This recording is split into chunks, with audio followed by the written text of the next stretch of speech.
¿Qué tal? ¿Cómo están nuestros amigos, amigas que nos sintonizan a través de Radio Legislativa 88.1 FM y también a quienes nos ven a través de Canal 9, Señal Abierta, Televisión Legislativa y en Canal 116 en la red de Tigo, Canal 83 en Canal de Claro? ¿Qué tal? ¿Cómo están? ¿Todo bien? Magnífico. Aquí estamos nosotros con nuestro invitado, el doctor Orlando Cabrera Candray, del Grupo Parlamentario de Arena. Diputado, bienvenido. Buen día, licenciado.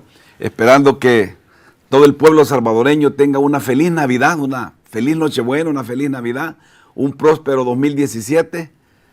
Deseos que extensivos para todos los trabajadores de la Asamblea Legislativa y de este canal legislativo, esperando en Dios también que le devuelva rápido la salud a su cuerpo, a su rodilla, licenciado. Como no, muchísimas gracias. Y en esos mismos términos, doctor, queremos también desearle lo mejor de la salud de nuestro jefe de Radio Legislativa, el licenciado Rigoberto Chinchilla. Él está ingresado en uno de los hospitales por situaciones de salud también. Esperamos que... Ojalá no le quiten el seguro a mitad de la enfermedad.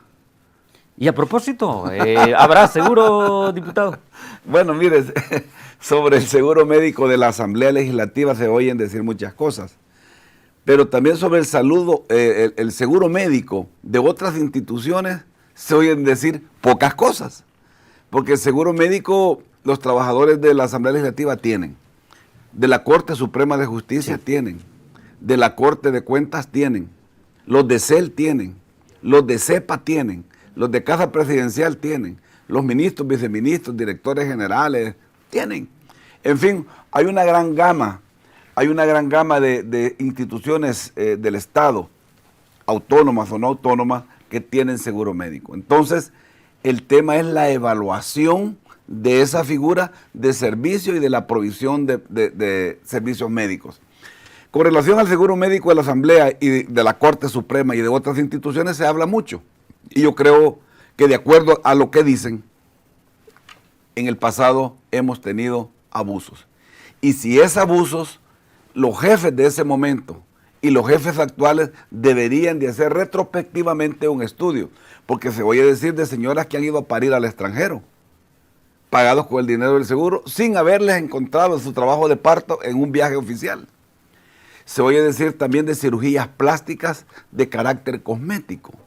Y eso creo yo que no está bien indicado. Ahora, decir que vamos a quitar la cirugía plástica solo porque a un iluminado se le antoja quitar la cirugía plástica es porque no tiene la mínima idea de lo que la cirugía plástica es.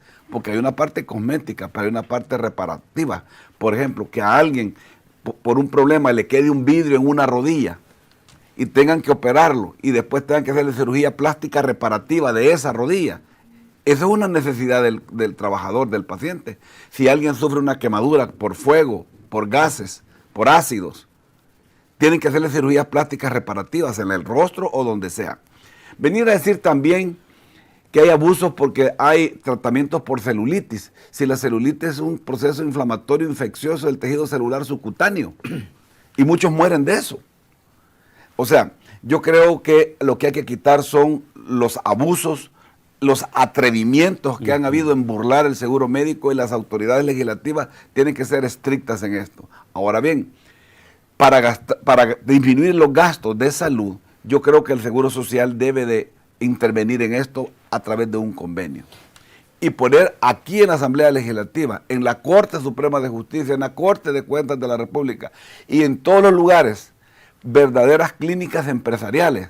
Pero óigase bien, verdaderas clínicas empresariales donde funcione el primer nivel de atención o el nivel de mínima urgencia que se pueda atender. Por supuesto que jamás máxima urgencia.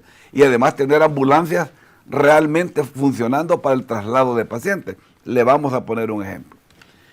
Aquí en el periodo que tengo de estar aquí, que van como 4 años, en mi calidad de médico, cardiólogo, me han llamado a muchas emergencias que han sucedido aquí. Entonces, cuando uno activa, el sistema no funciona, porque la clínica empresarial no funciona, no porque los médicos no funcionen, es porque no tienen el instrumento adecuado, el equipo adecuado, los protocolos adecuados, a tal grado que a veces le tiene que preguntar al paciente, en una forma, yo diría, inoficiosa, ¿a dónde quiere que lo atienda? ¿Aquí o afuera? Cuando esas son cuestiones que deben de ver de protocolo. Así es que yo también quiero ver la otra parte, la parte legal de estos servicios. entiendo que los derechos consagrados para un determinado sector laboral no se pierden, aunque se le antoje a una junta directiva, sino que son ganados y se preservan. Así que mi llamado es para que los trabajadores de la Asamblea Legislativa luchen por su seguro, que luchen tesoneramente, que no hayan abusos, que no hayan atrevimientos, que se deduzcan responsabilidades en los atrevidos que hacen mal uso del seguro médico, que en el extranjero solo tengan seguro médico aquellos que cumplen misión oficial. Por ejemplo, si hay diputados, asesores, técnicos, personal administrativo que está en una misión oficial y tuviera un quebranto de salud, que puedan recibir. Pero tenemos que acabar el abuso de los seguros médicos, no solo en la Asamblea Legislativa, sino de todo el país, porque tenemos que tomar en cuenta que el Sistema Nacional de Salud no tiene medicamentos, no tiene equipos, faltan especialistas, faltan médicos, faltan paramédicos, es una desgracia. En el Seguro Social también, los trabajadores, los empresarios, que son los dueños del Seguro Social, porque a saber a quién se le ha ocurrido que el Seguro Social es del Estado. No, el Seguro Social, los dueños del Seguro Social son los trabajadores que con sus cotizaciones, conjuntamente con las cotizaciones de los patrones y lo que debiera poner el Estado, que a veces no lo pone, son los verdaderos dueños del Seguro Social. Inclusive debería de revisarse si el presidente de la República debería o no debería nombrar el director del Seguro Social, porque a veces esos nombramientos son más políticos que técnicos y por eso tenemos graves repercusiones en la atención de salud. Finalmente le digo, comenzamos con una cosa y ya entramos al tema global de la salud pública. Yo creo que la salud pública está en crisis. Es un tema, desde luego, decíamos al inicio cuando hacíamos la promoción de su venida acá, bueno, la salud es un derecho y en ese contexto hay que preguntarse desde la Asamblea Legislativa qué se hace para garantizar ese derecho, qué hace, por ejemplo, el Ejecutivo para garantizar ese derecho, claro, qué hace la Corte Suprema de Justicia para garantizar ese derecho. Visto desde esa globalidad, doctor, es importante comenzar con lo que hacemos nosotros acá en la Asamblea Legislativa, desde el marco normativo, por ejemplo. El Salvador desde 1948 es firmante de un acuerdo internacional donde dice que la salud es un derecho humano. Y desde entonces así debe ser vista la salud en El Salvador. Pero ciertamente la salud atraviesa problemas estructurales, no solo de los gobiernos del FMLN, no solo de los gobiernos de Arena o del PCN o del PDC, sino que en el marco histórico la salud ha sido abandonada. Y ha sido abandonada por todos nosotros, no nos escapamos, todos. No le ponemos el verdadero énfasis que debe tener la salud como derecho humano y como el primer derecho humano más importante después de la vida. Porque el primer derecho humano es mantenernos con vida, con dignidad. El segundo, tener la salud para poder tener derecho a la educación, al libre pensamiento, a la libre expresión, a la propiedad, al honor, etc. Entonces, es un derecho humano fundamental. Pero usted ve bien, ¿cuántas entrevistas dan los medios de comunicación grandes o pequeños a la salud? Muy pocos. Usted ve ahorita el gran tema de ese escándalo de la filtración de exámenes para médicos sociales y ayer andaban como 8 médicos o 9 o 10 representando las diversas universidades y hubo que pedirle de por favor a los medios que estaban presentes si atendían esa noticia, porque el tema era el presupuesto. O sea, no es que no sepan que hay problemas de salud, es que andan buscando aquello que más vende. Y aquello que más vende muchas veces no es lo más importante para la población. Porque el desatender a los médicos sociales que van para año social y no a seleccionarlos adecuadamente a través de un examen transparente, cuando son estos que atienden el 80% de la consulta externa de los hospitales, es una violación al derecho humano a la salud de la población, que es justamente a lo que estamos enfocando. Entonces, yo creo que también los medios de comunicación deben darle la cobertura adecuada, los nacionales y los privados, porque la salud es un bien público. Entonces, la Asamblea Legislativa, desde su rol constitucional, debe legislar en los temas de salud más importantes, generar nuevas leyes, derogar algunas, reformar artículos, debe hacer su parte. La Corte Suprema de Justicia también tiene que participar ante las solicitudes que le hacen de violaciones a los derechos humanos. Por ejemplo, hemos visto que la Corte Suprema de Justicia ha obligado al Seguro Social que se compren medicamentos para graves problemas de salud de la población, con la hemofilia, por ejemplo. Entonces, y eso se ve bien para pacientes que padecen de la enfermedad por el virus de inmunodeficiencia humana. Ha intervenido. El órgano ejecutivo tiene que intervenir de dos maneras. Siendo el Ministerio de Salud el ente rector, de verdad esperaríamos que el Ministerio de Salud, a través de sus titulares, ejerzan el ente rector. Pero usted ve que muchas cosas que se deciden en el Ministerio de Salud no las cumple el Seguro Social, no las cumple Sanidad Militar, le vale Bienestar Magisterial, le vale el Instituto Salvador de Inválidos. Ese es el tema, que no hay un imbricamiento adecuado, que no hay una integración del Sistema Nacional de Salud. Entonces, el órgano ejecutivo, el órgano legislativo, el judicial participan en el tema de salud. Y yo voy más todavía, licenciado. Las alcaldías, de acuerdo al Código Municipal, tienen un papel fundamental en la sanidad, en la salud, en el nivel primario. Por ejemplo, usted ve que se hacen fumigaciones desde las alcaldías. El gran problema es que se hacen fumigaciones políticas, para que vean que andan fumigando. Porque yo quisiera saber cuál es el técnico epidemiológico o el médico epidemiológico que está dirigiendo esas fumigaciones para controlar el círculo reproductivo del mosquito Aedes aegypti, por ejemplo, que es el vector que transmite 3 enfermedades fundamentales en nuestro medio. Entonces, cuando se politizan estas cosas, no se está haciendo correcto en el manejo técnico de la salud. Y la salud es un tema técnico, es un tema político en el buen sentido de la palabra, pero cuando se partidariza y desde ahí se quiere sacar votos, sea el partido que sea, estamos utilizando la salud como instrumento de politiquería. Doctor, en este contexto usted señaló... Y olvidar algo, también la población tiene que participar, los 3 órganos del Estado, las alcaldías y también la población. Desde luego, un rol determinante es la población. Cuando la población, el cuidarse, el prevenirse. Cuando la población maneja información y cuando las instituciones de alguna forma pues le dan ese seguimiento o le dan las indicaciones precisas. Por ejemplo, el tema del Zika, el chikungunya, el dengue, por ejemplo. Y hay que rescatar algo también. Usted decía el papel de las alcaldías. Ya de alguna forma lo han hecho, pero... De alguna manera, pero si la manera es correcta o no, es lo que tiene que evaluarse. Y ahí es el ente rector que tiene que participar. Es que el ente rector no puede dejar que las alcaldías anden fumigando solo porque se les antoja fumigar. El ente rector tiene que entrar con los protocolos técnicos, con la supervisión, con las coordinaciones adecuadas. Porque que todos los días estén pasando en un determinado sector fumigando no tiene nada que ver, porque ahí lo que se tiene que ver es el circuito de vida del zancudo. Solo para que me vean que... Sí, no, entonces ahí es que está. Entonces yo creo que el tema de salud es un tema muy importante, es parte de las políticas sociales de cualquier país y en El Salvador también debe ser así. Y finalmente, pues el tema de la provisión de los servicios, que es el otro papel, hablamos de papel rector, y el otro es el tema de provisión. En el tema de provisión, el sistema de salud atiende el primer nivel, el segundo nivel y el tercer nivel. Pero no solo el Ministerio de Salud, también el Seguro Social atiende los 3 niveles. También Bienestar Magisterial, también Sanidad Militar. Y uno esperaría que estén integrados y coordinados en ese trabajar. Pero muchas veces usted se da cuenta que no hay medicamentos adecuados. Por más que nos aparezcan con que tienen una lista de medicamentos y que tienen el 80%, es que no es tener el 80%. Es que se debe tener lo que se debe tener. Porque cuando a una persona le da hemofilia, por ejemplo, desgraciadamente, deben de haber medicamentos para hemofilia. Cuando una persona llega a una unidad de salud, a un hospital, picado por una culebra venenosa, se deben de tener los antídotos y los antiofídicos necesarios para atender a esa paciente.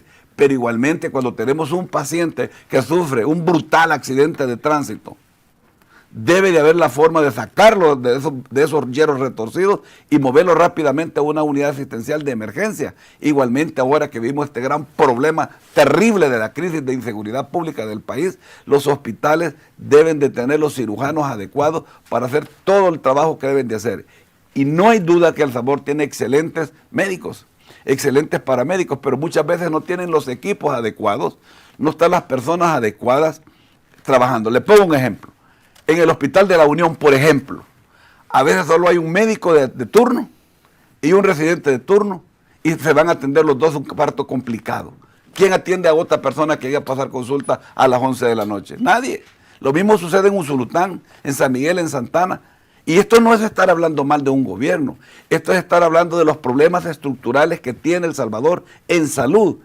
Y desde ahí todos debemos de trabajar, los tres órganos del Estado, las alcaldías, el pueblo debe meterse más en esto, no solo en el tema de la crítica, sino que en el tema de la participación. Los medios de comunicación deben de participar con programas de educación continua en salud de nivel primario para ir generando conciencia en el tema de salud, que es uno de los grandes temas nacionales de país. ¿Hacia dónde va nuestra salud? ¿Hacia dónde le apunta el sistema de salud de acuerdo a su especialidad, de acuerdo a su visión, doctor? Dado que hemos tenido, por ejemplo, manifestaciones bastante expresivas, ¿no? Por hoy los estudiantes, un grupo de estudiantes, anteriormente los médicos reclamando, pues, de alguna forma sus derechos. Y las condiciones de nuestro país, sin recursos, se ha dicho. Entonces, ¿hacia dónde va? Mire, el tema de los recursos no es cierto, porque en los últimos 7 años estos gobiernos han tenido los mayores presupuestos de la historia. Solo en términos de préstamos han ingresado a más o menos 7.500 millones de dólares.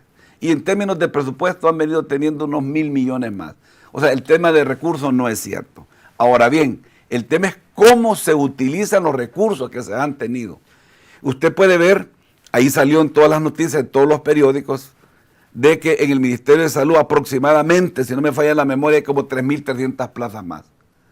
Y eso ha repercutido, pregunto yo, en una mejor atención a la población. Y eso ha repercutido en tener mejores y más medicamentos en el nivel primario, secundario y terciario de atención. Tenemos más médicos. Si ayer hemos visto una manifestación de médicos en año social que no les están dando 400 plazas para que vayan a trabajar. Actualmente los que están terminando el año social son aproximadamente 400 médicos en año social que los tienen como esclavos. Oiga, como esclavos. Los tienen trabajando 12 horas diarias y no les pagan. Eso ha sido siempre. Usted es médico, usted Así es doctor de profesión. No, es que yo fui víctima de eso también y por eso es que lucho a favor de ellos. Yo hice mi internado y mi año social y no me pagaron. Y anteriormente hubo esas expresiones de protesta, doctor, de decir, mire, reformemos esto. Mire, le quiero decir una cosa. Uno de los propósitos por la cual yo tengo la lucha y acompaño al pueblo salvadoreño en sus legítimas y legales reivindicaciones en la salud es, en primer lugar, porque hay que tener conciencia social, sobre todo cuando uno no nació en cuna de oro.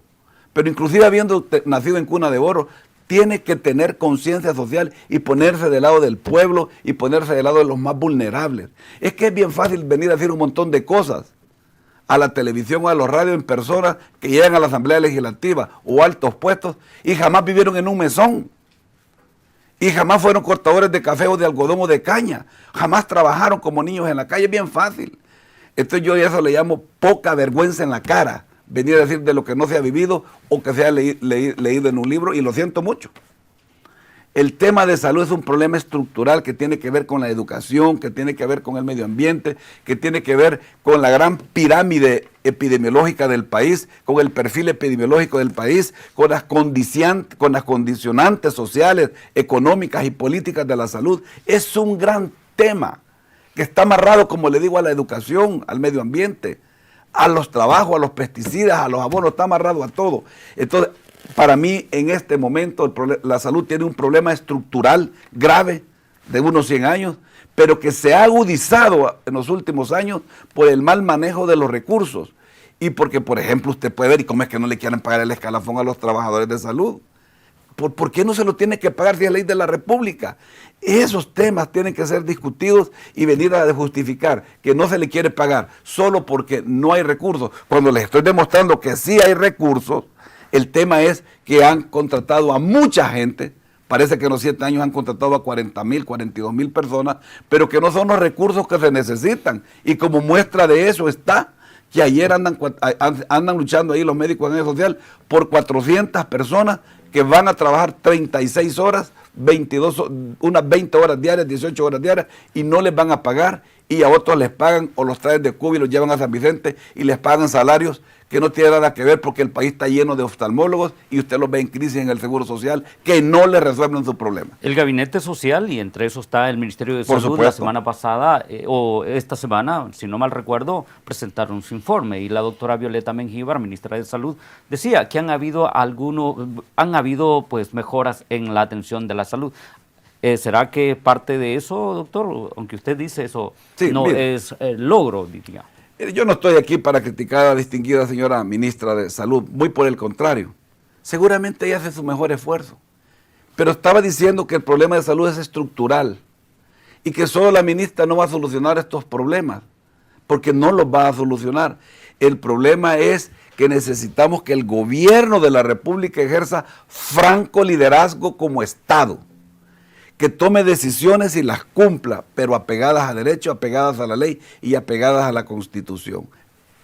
Uno de los grandes logros debería de ser pagar el escalafón a tiempo, porque el único que sale afectado en todo esto, y este es el tema que hay que poner de centro, los pacientes. Que son los pacientes. Es que el deber ser de todo esto es atender bien al paciente en su nivel primario, secundario, terciario, en el tema de la prevención, en el tema de la promoción, en el tema de la rehabilitación del paciente, de la reinserción al mundo productivo, en el tema de las vacunas, por ejemplo, como va a ser un logro que no se esté dando el dinero que se necesita para vacunas. Si la ley de vacunas dice que debe ser por lo menos el 1% del presupuesto anterior que se debe gastar en vacunas. Eso equivale a decir que debería ser 46 millones, por ejemplo.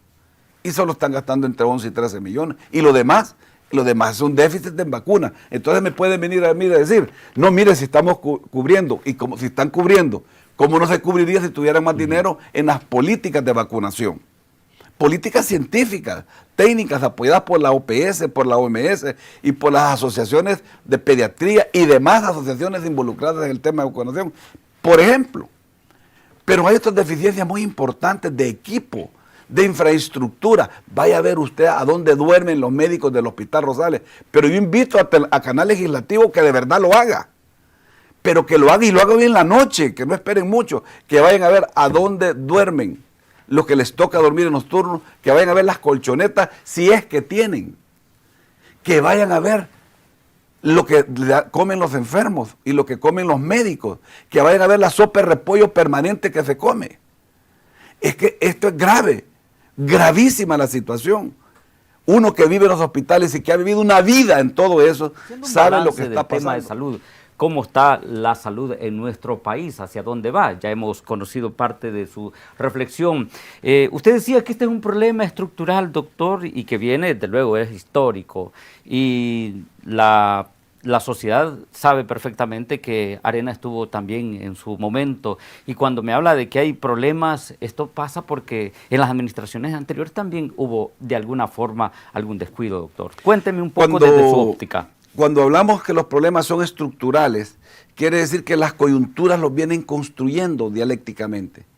Y cuando decimos que los problemas son históricos, lo que queremos decir es que los problemas que tenemos ahora germinaron en el pasado y van a tener repercusiones en el futuro. En ese contexto, entonces, los problemas de salud son estructurales, son históricos, pero también tenemos en este momento problemas coyunturales que el actual gobierno de la República está teniendo nula capacidad para resolver y por lo tanto sigue alimentando la llama del problema estructural de salud.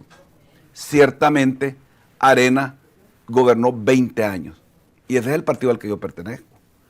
Los partidos políticos tienen vida política ideológica, valga la redundancia, y en el contexto de su ideología inciden en el diagnóstico y en la modificación de la realidad nacional, y en el contexto ideológico también generan cultura política, educación política y, repito, diagnóstico de la realidad nacional para incidir en ella.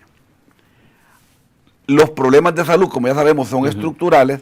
En ese tiempo se intentaron enfrentar de una manera. Y creo yo que muchas veces no fue acertada y muchas veces fue acertada. Porque ahí están los problemas de Reza, por ejemplo. Yo le pediría a la Fiscalía General de la República que sigan investigando los problemas de Reza. De allá para acá. Y de los problemas de Reza para atrás también. Los problemas de la construcción de hospitales que muchos fueron terminaron mal. Yo esperaría que la Fiscalía explique qué ha pasado con todas las investigaciones y si hay presos o no hay presos en este sentido. Es que, mire, el dinero público es sagrado y el que roba es ladrón. Y el que se roba el dinero público para cualquier cosa es grave, pero es mucho más grave cuando se roban el dinero para vacunas, para cirugías, para emergencias, para ambulancias. Se vuelve mucho más grave el hecho. Entonces, creo que aquí lo que debe funcionar es el Estado de Derecho. Pero también no podemos olvidar que en el proceso de reconstrucción nacional que le tocó administrar al Partido Arena, en el gobierno de Félix Cristiani y el gobierno de Armando Calderón Sol, estamos reconstruyendo un país que lo había destruido el FMLN histórico en la guerra, destruyendo puentes, carreteras, hatos ganaderos, cultivos de caña, cultivos de café, cultivos de algodón. También eso es cierto. Entonces usted ve que El Salvador es un país que ha venido ciertamente emproblemado. Y quizás ha faltado tolerancia, quizás ha faltado educación, porque aquí los problemas los queremos resolver a través de guerras o a través de balazos. Y no ha privado el conocimiento.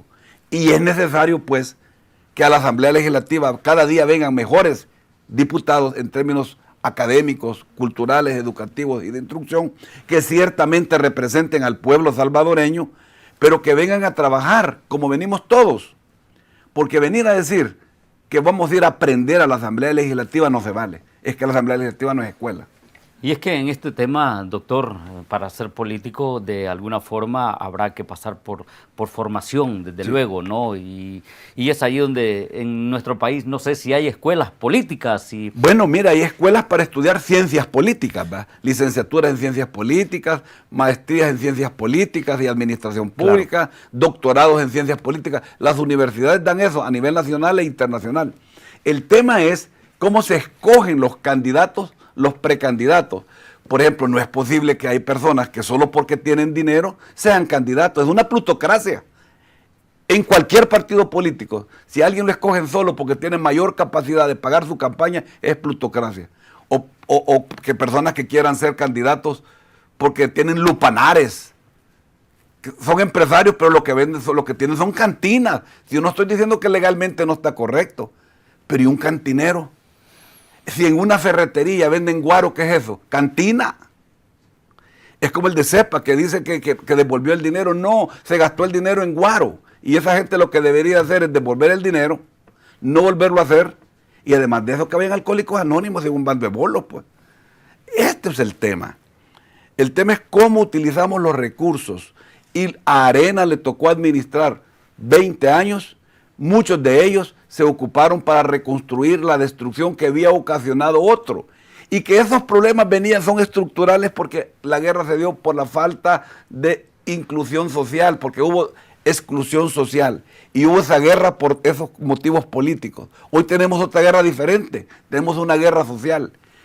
Y yo quisiera comprometerme aquí ante el pueblo salvadoreño que vamos a iniciar un proceso para acabar la guerra social en El Salvador. Eso no es fácil. En primer lugar hay que diagnosticar los motivos de una guerra social. Los motivos de una guerra cuando no fue social la que fue la anterior. Y en ese contexto realmente comenzar a reconstruir el país, todas las fuerzas políticas, sin insultos, sin ofensas. Hagámoslo bien. Entonces este es un término de decir las cosas como son, con responsabilidad, con seriedad, y que de verdad la Asamblea Legislativa sea la casa del pueblo. Esta no es la casa de ningún partido político, ni de ninguna junta directiva.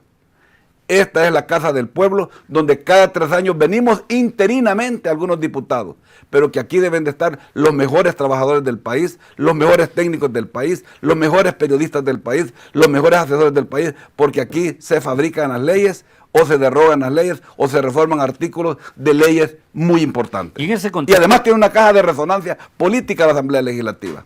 Doctor, y en ese contexto, cuando usted habla del tipo de funcionarios y el aporte, el resultado, el producto que da al país, y en ese contexto, desde la Comisión de Salud, paso al tema de la Ley de Prevención y Control de Infección provocada por el virus de inmunodeficiencia, que se aprobó la semana pasada. Sí, señor. A ver, esta ley, ya había una aprobada ya por el 2001 hacia acá. Octubre del 2001. Correcto.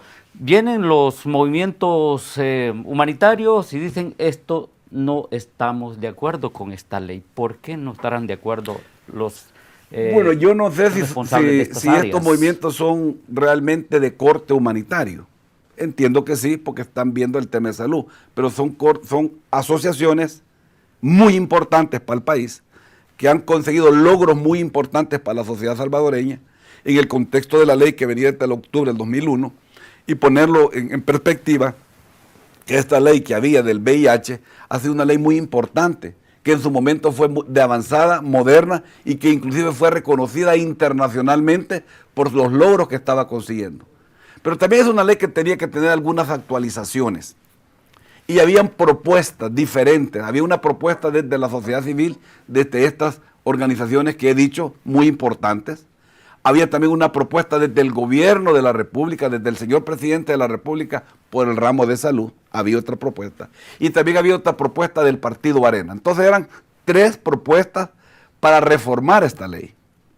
Sin embargo, el número de reformas fue de tal orden, fue de tal cantidad, que en lugar de hacerse una reforma, se generó una nueva ley. Y esa es una potestad de la Asamblea Legislativa, reformar o hacer nuevas leyes. Así es el contexto del Estado de Derecho y de los 3 poderes del Estado. En ese sentido se genera una nueva ley que a mi juicio actualiza más y mejor lo que se necesita en este momento de ciencia, técnica, tecnología para combatir a este virus que ocasiona una grave enfermedad, que es el síndrome de inmunodeficiencia humana adquirida. Por ejemplo, hoy queda bien claro cuál es el papel que va a desempeñar el Ministerio de Salud. Y todavía quedó mucho más claro porque faltaba en la anterior quién es el ente rector de la ley. Hoy el ente rector de la ley quedó totalmente claro en su letra y en su espíritu, que es el Ministerio de Salud. Es que el Ministerio de Salud es el ente rector de la salud del país y de estas leyes que son propias también. Pero además, ahora va a tener un CONAVIP, que es una Comisión Nacional Asesora para el Ministerio de Salud, que estará conformada, entre otras personalidades o entes, por un miembro del Ministerio de Salud, por un miembro del Consejo Superior de Salud Pública, por un miembro del Ministerio de Relaciones Exteriores, por un miembro del Colegio Médico, por un miembro que representa las organizaciones de la sociedad civil que tienen que ver con este tema, no cualquier organización civil, que tienen que ver con este tema, y otras organizaciones más, y pasa a ser un órgano asesor. También el ámbito, quedó totalmente claro el ámbito, y quedó claro también la parte de la dirección ejecutiva. En el ámbito laboral es el Ministerio de Trabajo, conjuntamente con el Ministerio de Salud. En el ámbito militar, ¿quién quedó? El Ministerio de Defensa, conjuntamente con el Ministerio de Salud. En el ámbito de los niños, en el ámbito de los adolescentes, todo esto quedó contemplado. En el ámbito penal, el Ministerio de Seguridad Pública y Justicia. Entonces, quedó esto arreglado y además viene un pliego de sanciones. Los derechos a informar, a ser informado, el consentimiento informado, el tema de los trasplantes de órganos de los pacientes que tienen esto, ¿se puede o no se puede? Pues no se puede. Sangre, córnea, semen, óvulos, todo este tipo de trasplantes que pueden haber aquí quedan contemplados. Entonces, a mi juicio, es una ley amplia, perfecto solo Dios, que puede ser perfectible, que duda cabe, y es un nuevo instrumento legal, una nueva normativa para que el ministerio pueda funcionar. Ojalá, pues, que el Ministerio de Salud la utilice bien, que genere en el tiempo respectivo el reglamento necesario y que a los 6 meses, como dice la ley, haya construido la estrategia nacional para combatir esta gravísima enfermedad. Entonces, este es un instrumento que a muchas personas de la sociedad civil, como usted dice, que yo vi como 20 aquel día aquí, no les había gustado, pero la propuesta de ellos es que se generara una autónoma. Desde esa autónoma se hiciera toda la administración económica, monetaria, financiera, operativa, administrativa. Y quiero decirle que todas las fuerzas políticas representadas en la Comisión de Salud no estuvieron de acuerdo. Entonces, esta es una ley que baja al Pleno Legislativo con la unanimidad de todas las fuerzas políticas, habiendo oído a todas las fuerzas sociales y políticas necesarias que se tuvieran que oír, y se les pidió por escrito que dieran sus opiniones para ser tomadas en cuenta, y de hecho más de la mitad de las instituciones que dieron opinión se tomaron en cuenta. Como presidente de la Comisión de Salud, doctor, ya para finalizar, este cuerpo de ley, junto a otros que se han formado, por ejemplo, la ley de deberes y derechos de los pacientes y prestadores y proveedores de servicio, ¿satisfecho con el trabajo de la comisión? Bueno, mire, uno nunca puede estar totalmente satisfecho porque siempre aspiraría a hacer más, pero en el contexto de lo que es un trabajo legislativo, estamos satisfechos. Ya luego comenzaremos a discutir la ley de salud mental, luego seguiremos con la ley de reproducción y salud sexual, luego seguiremos con una ley de telesalud, luego seguiremos con una nueva ley de trasplantes de órganos y tejidos. O sea, aquí hay un trabajo muy importante que hacer en el tema de salud, porque sin salud y educación no hay desarrollo. No hay desarrollo según... Ni crecimiento económico. Terminamos en esta parte allá, ya como parte de su valoración como presidente de la Comisión de Salud. Estamos en una situación en donde ayer se esperaba la aprobación del presupuesto, las posiciones están claras, la crisis fiscal. A ver, ¿qué vaticina usted que va a pasar en el año 2017 sin haber aprobado el presupuesto? Antes de meterme al tema de vaticinar, que es difícil en política, ¿verdad? Yo le dejaría a nuestros televidentes en este tema una interrogante. ¿Realmente en El Salvador hay una crisis fiscal? Mire, yo tengo mis dudas. Aquí lo que hay es una crisis política. Porque si el gobierno ha tenido mucho dinero y de repente no tiene dinero para pagar el escalafón, no tiene dinero para pagar los veteranos, no tiene dinero para pagarle a los que van a año social, no tiene dinero para el FODES, no tiene dinero para el ITSFA, y ya ha tenido dinero. Aquí lo que hay es una crisis política, no fiscal. Ahora, que las repercusiones son fiscales, que lo que uno observa es fiscal, eso es cierto, pero lo que está atrás es una decisión política, porque los gobiernos se eligen para eso, para gobernar, y uno espera que gobiernan bien, pero a veces gobiernan mal, porque pues se ponen más a quejarse que a gobernar. Yo vaticino para el próximo 2007 que las cosas comiencen a mejorar, pero eso va a depender de una decisión política del gobierno, que es el ente rector en todas las políticas públicas, de la participación ciudadana, y que los que estamos participando en política nos pongamos del lado del pueblo definitivamente. No nos podemos poner de otro lado, porque los diputados representamos al pueblo y los funcionarios públicos del Ejecutivo también. Es que miren, no hay dinero público, esa es una gran mentira. El dinero tiene dueño y el dinero es del pueblo que lo da a través de los impuestos. Por eso el tema de la corrupción y la impunidad tiene que ser perseguido. Desde hoy hasta José Matías Delgado para atrás, caiga quien caiga, el tiburón que tenga que caer, que lo metan preso, pero tiene que devolver el dinero. Y probidad y transparencia también tienen que funcionar. Las instituciones tienen que funcionar. Tiene que funcionar el Estado de Derecho. Doctor, queremos, a ver, el tiempo se nos ha agotado, 1 minuto para las 8. Nuestros agradecimientos y su saludo para la población que nos ve y que nos sintoniza, doctor. Bueno, yo quiero terminar, quizás sea la última entrevista de este año en este canal. De este año. En primer lugar, mandando un mensaje de feliz Navidad a todo el pueblo salvadoreño, de feliz Nochebuena. Hoy ya no se habla de la Nochebuena, de la cándida Nochebuena, que el 25 de diciembre lo que estamos celebrando es el nacimiento del Salvador del mundo. No es de un montón de borrachos que van a andar por ahí. No, es el nacimiento de Jesús lo que celebramos, y Jesús nace en el corazón de nosotros todos los días. Tengamos una visión de humanistas cristianos en los temas del país. Le deseo a todo el pueblo salvadoreño un feliz año nuevo, un feliz 2017, donde podamos seguir viviendo en paz, en progreso, en libertad, con dignidad, día a día. Porque un hombre y una mujer no pueden vivir bien si son mancillados en su dignidad día a día.